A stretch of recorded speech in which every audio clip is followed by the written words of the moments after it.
Before beginning this video, make sure that you have watched the trainings on medical emergencies and mental health emergencies, as we will be referring back to them. All previous content warnings apply. One of the most important parts of our role on campus is providing support to residents. Sometimes, we may encounter a resident who needs some extra support. This is where Student of Concern reports come in. In this presentation, you'll learn how to identify when to submit a Student of Concern report, how to submit one, and what happens after a report is submitted. First things first, how do you know when to submit a report? There are a few things that may happen that will always mean you should submit a report. If someone is transported to the hospital, you should submit a Student of Concern report. Think back to our medical emergency training. Jenny, Leo, and Polly were all transported to the hospital. For each of those scenarios, you will have submitted a Student of Concern report. If someone is experiencing a mental health crisis and may need some extra support, you should submit a Student of Concern report. But just because a student is in distress doesn't mean you'll always submit a report. Think back to our mental health emergency training. Uma was in distress. So, should you submit a Student of Concern report? Not necessarily. Uma is clearly having a tough time that night, but there's nothing to indicate she might need support from professional staff. You should still follow up with Uma later. What about Xiaomin? Remember that Xiaomin's roommate, Whitley, was concerned that Xiaomin may be self-harming. You should absolutely submit a Student of Concern report for Xiaomin. That's a mental health crisis that a professional staff member will need to follow up about. What about Virgil? Virgil was transported due to suicidal thoughts. You should absolutely submit a Student of Concern report for Virgil. Even if Virgil wasn't transported, you should still submit a report so that professional staff can follow up. What are some other reasons you may submit a report? Common reasons include the death of a close family member, or if a student expresses they may need to leave PACE because of finances, lack of connection, or a family issue. Does this mean that every student who is thinking about transferring is a Student of Concern? No. However, you should still speak to your RD about the situation so they can best assist. We want to make sure that every student has the support to be able to stay at PACE, if they so choose. If you have a resident who you are concerned about, you can submit a Student of Concern report. If you're not sure if you should submit a report, reach out to your RD for assistance. So, how do you submit the report? You'll submit it in the same place as every other IR, Guardian. The report type will be Student of Concern. Submit all of the general report information. You'll then select I am submitting this report so that further action can be taken to support the student and/or address the issue. This means that a professional staff member will follow up. Typically, it's only professional staff who will select the second option if they're the one who will be doing the follow-up. You'll then select the categories that apply. Let's look at some examples. Jenny was transported due to an injury. You'll select hospitalization, but there isn't anything else that applies. The same goes for Leo. For Polly, they were transported, so you'll check hospitalization. Since they were transported due to intoxication, you'll also check substance use/abuse. What about Xiaomin?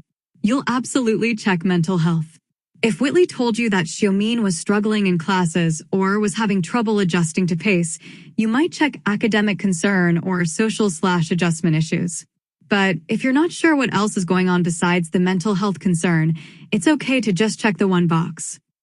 What about Virgil?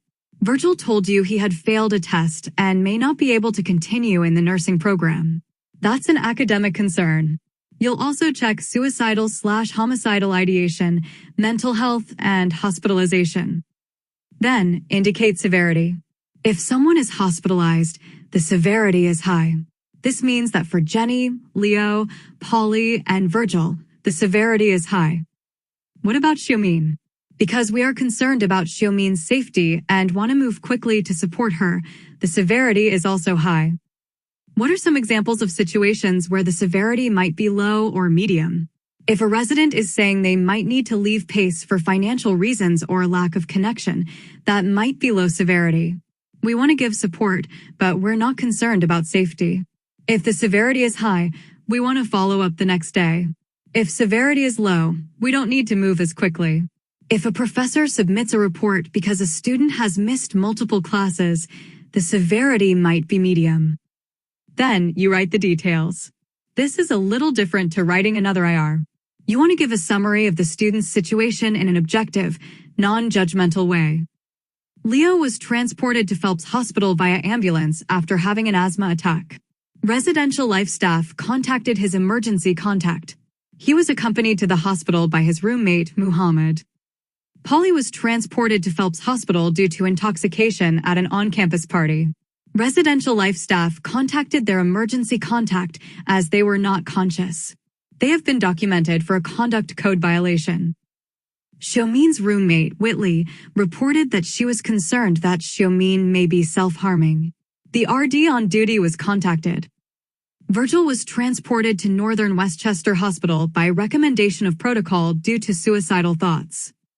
These reports are very short, but cover all of the pertinent information that you have at that time. For some situations, the RD on duty may be the one to write the report, as they would have more follow-up information. For example, Jenny was transported by security to Phelps Hospital after falling on the stairs. It was determined that Jenny has a broken ankle. As of this report, Jenny is with her family off campus. She has been provided information about student accessibility services. Jenny lives on the 3rd floor of alumni and has some mobility concerns. Some of the information in that report will only become available after Jenny has been to the hospital. Follow the lead of the RD on duty. Finally, you'll add the resident as an involved party. You'll also include any relevant documents or photos. Generally, in a student of concern report, this would be copies of any emails or screenshots of texts including relevant information. What happens next? The report will go to professional staff who are a part of our first alert team. They'll assign the case to a staff member, usually the RD of your community. That staff member will follow up with the resident. They'll see how the resident is doing, connect them with resources, and follow up periodically depending on the resident's needs.